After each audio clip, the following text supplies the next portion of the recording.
خدا کرے یہ خبر غلط ہو. دیوار کے پیچھے جو قوتیں ہمیں کنٹرول کرتی ہیں، جن کے باغ ڈور ہمارے ان کے ہاتھ میں ہیں، فیصلے تو وہ کریں اور منہ ہمارا کالا کریں. کمپرومائز کیا ہے. ہم نے اپنے اصول پہ سمجھوتے کیے ہیں. ہم نے اپنی جمہوریت بیچی ہے. ہم نے اپنے ہاتھوں سے اپنے آقا بنائے ہیں،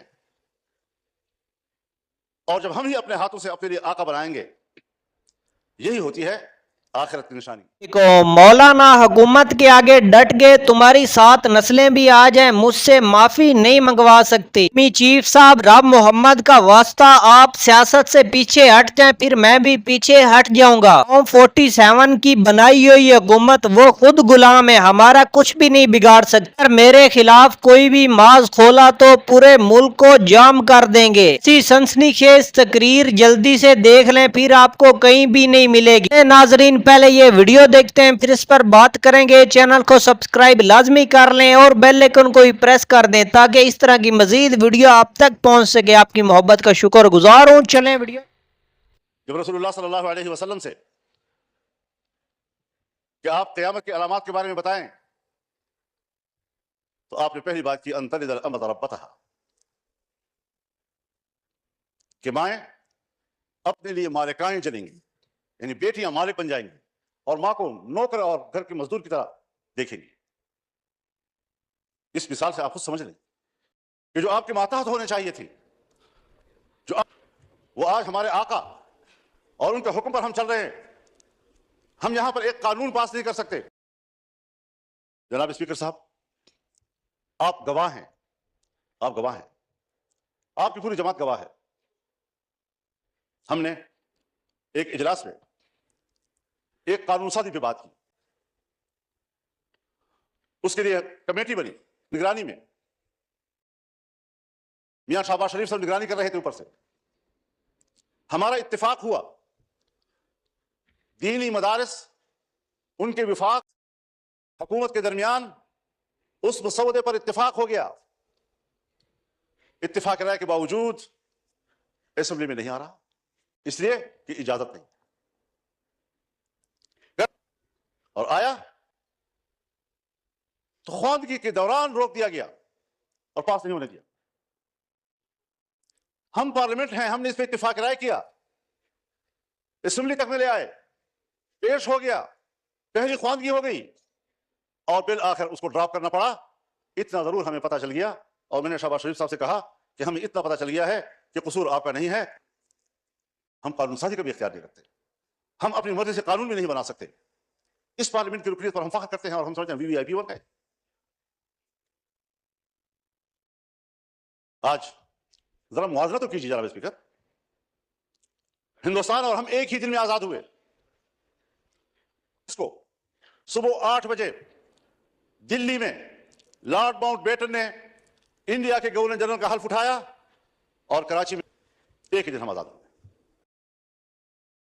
آج وہ دنیا کی سپر طاقت بننے کے خواب دیکھ رہا ہے، اور ہم دیوالیہ پن سے بچنے کے لیے بھیک مانگ رہے ہیں کہ ڈیفالٹ نہ ہو جائیں ہم لوگ.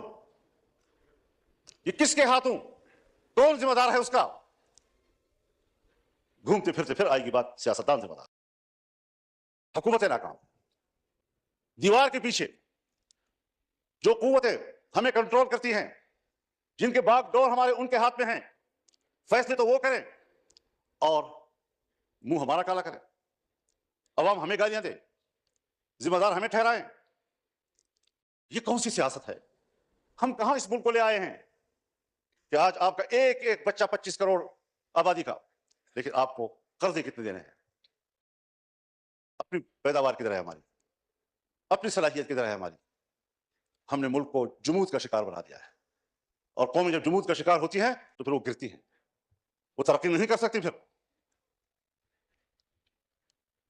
جس ہندو کو ہم سارے القاب دیتے ہیں، سارے برے القاب ان کے، سارے اچھے القاب ہمارے، لیکن نتیجے کے لحاظ سے کارکردگی کی بنیاد پر ذرا اس کا بھی تجزیہ کر لیں، اپنا بھی تجزیہ کر لیں. گھر میں بیٹھے ہوئے ہیں ہم لوگ، ہم آپس میں بات کر رہے ہیں، کیوں ایک دوسرے سے بات چھپا رہے ہیں؟ چیزیں ہیں. ہم نے ملک حاصل کیا اسلام کے نام پر. آج پاکستان دنیا میں ایک سیکولر اسٹیٹ کا روپ دھا چکا ہے. کہاں ہے لا الہ الا اللہ؟ 1973 میں ہمارا آئین بنا, 1973 میں اسلامی نظریاتی کونسل بنے, 1973 سے آج تک اگر کوئی خلاف اسلام قانون موجود ہے تو قرآن و سنت کے مطابق قانون کی سفارشی کی گئی, سفارشات کی رپورٹیں ایوان میں آ گئی, لے کر دی گئی. کوئی آپ ایک نشاندہی بحیثیت اسپیکر کر سکتے ہیں کہ سن 1973 سے لے کر آج تک اس کونسل کی سفارشات پر اس پارلیمنٹ نے ایک منظم ایک. اسی لیے کہ جن لوگوں کو ایوان میں لایا جاتا ہے ان کو قرآن و سنت سے کوئی دلچسپی نہیں ہے, پاکستان کے نظریے سے کوئی دلچسپی نہیں ہے. کیسے آپ دنیا میں شناخت کرائیں گے اپنی کہ ہم ایک اسلامی مملکت ہیں؟ آپ کا آئین کہتا ہے کہ حاکمیت اللہ رب العالمین کی ہو, اور ہم روئے زمین پر اللہ کی نیابت کرتے ہوئے عوام کے نمائندے روئے زمین پر اپنے مملکت ان کی تعلیمات کے مطابق قانون سازی کریں گے. ہماری انفرادی اجتماعی زندگی قرآن و سنت کے تابع ہوگی. یہ میں نہیں کہہ رہا, میرا آئین کہتا ہے. یہ میرا آئین کہتا ہے کہ اسلام پاکستان کا مملکتی مذہب ہوگا. یہ میرا آئین کہتا ہے کہ قانون سازی قرآن و سنت کے تابع ہوگی. یہ میرا آئین کہتا ہے کہ قرآن و سنت کے منافق کوئی قانون سازی نہیں ہوگی. اس پر کوئی عمل درآمد کاغذی حد تک بھی آپ تو کر رہے ہیں. نیست و نابود کرنا چاہتے ہیں جو ادارے آپ کے اس ملک میں کسی طرح دین و مذہب کی علامت ہیں. ان کو آپ معاشرے کا مین سٹریم ہی نہیں سمجھتے. تو جس نظریے پر ملک قائم ہوا تھا 75 سال میں, اس کا بھی ذرا حساب لگا لیں آپ کہاں کھڑے ہیں. اور ممکن ہے بہت سے لوگ سمجھیں کوئی مسئلہ ہی نہیں ہے, لیکن بہت سے لوگ ہیں جو جمہوریت کی بات تو کرتے ہیں, مذہب کی بات بھلا نہ کریں, جمہوریت کی بات تو کرتے ہیں. تو ہم سب مل کر سوچیں ذرا کہ جمہوریت کدھر ہے ہماری.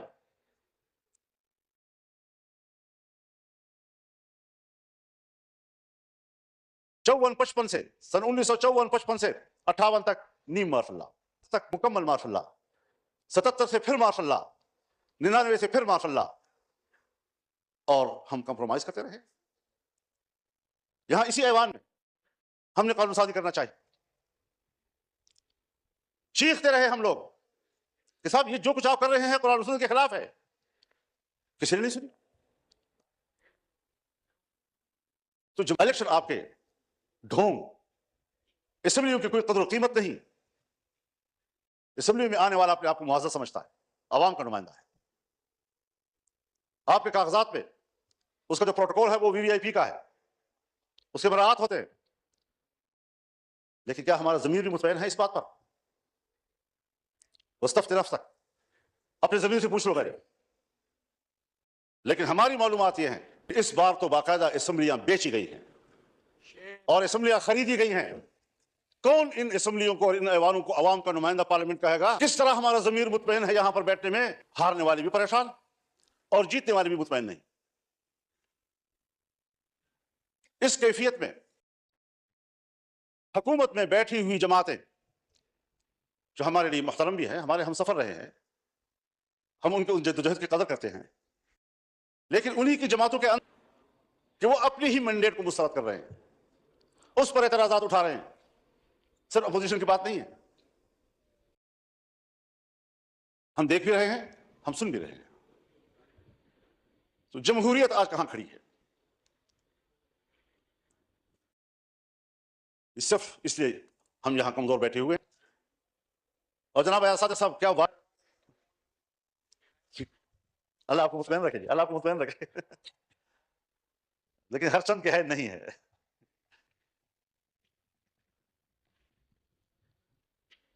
معیشت کی کیا صورت حال رکھی؟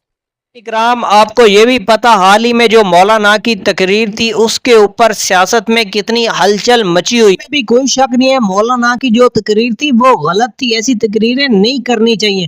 اگر آپ کو اختلاف ہے ایک بندے سے کرے, اس کا نام لے کے کریں. اس کی آڑ میں پورے ادارے کو نشانہ بنانا, ون سائیڈڈ کر دینا, یہ بالکل بھی صحیح نہیں ہے. میں بھی ہمارے سیاستدان ہیں, اپوزیشن میں ہوتا ہے, یہ سب لوگ ایسا ہی کرتے ہیں, یعنی کہ فوج کو تنقید کا نشانہ بناتے ہیں. اگر آپ کو اختلاف ہے ایک بندے سے کریں، اس کی آڑ میں پورے ادارے کو جو نشانہ بناتے ہیں.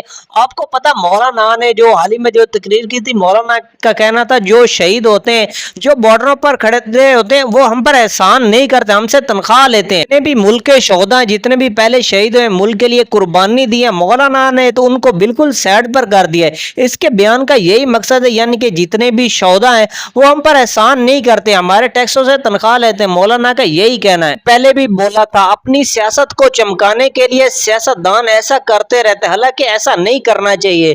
جو ملک کے شہداء وہ ہمارے سر کا تاج ہے، ان پر فخر ہے، ہماری بھی خواہش ہے ہم بھی اپنے ملک کے لیے شہید ہوں. انسان سے ہی ہوتی، اس میں کوئی بڑی بات نہیں ہے. مولانا کو چاہیے اس پر معافی مانگ لے. لیکن چاہے کوئی بھی سیاست دان ہو، اگر آپ کو اختلافات ہے، آپ ایک بندے سے کریں، اس کی آڑ میں پوری ایک ادارے کو، پوری فوج کو سائڈ پر کر دیں. آج ہمارا ملک سلامت ہے، سب سے پہلے اللہ کے کرم سے، اس کے بعد ہماری فوج کی وجہ سے. اکرام، آپ کیا سمجھتے ہیں؟ اپنی رائے کا اظہار کمنٹ میں لازمی کیا کریں، کیونکہ آپ کی رائے ہمارے لیے بہت اہمیت رکھتے ہیں. ہم بھی کوشش کریں گے آپ کے ہر کمنٹ کا جواب ضرور دیں. اگر ویڈیو پسند ہے، ویڈیو کو لائک کر دیں، چینل کو سبسکرائب کر لیں اور بیل آئیکن کو بھی پریس کر دیں تاکہ اس طرح کی مزید ویڈیو آپ تک پہنچ سکے. آپ کی محبت کا شکر گزار ہوں. ملتے ایک نئی ویڈیو میں، تب تک ہمیں دیجیے اجازت. اللہ حافظ. پاکستان ہمیشہ زندہ باد.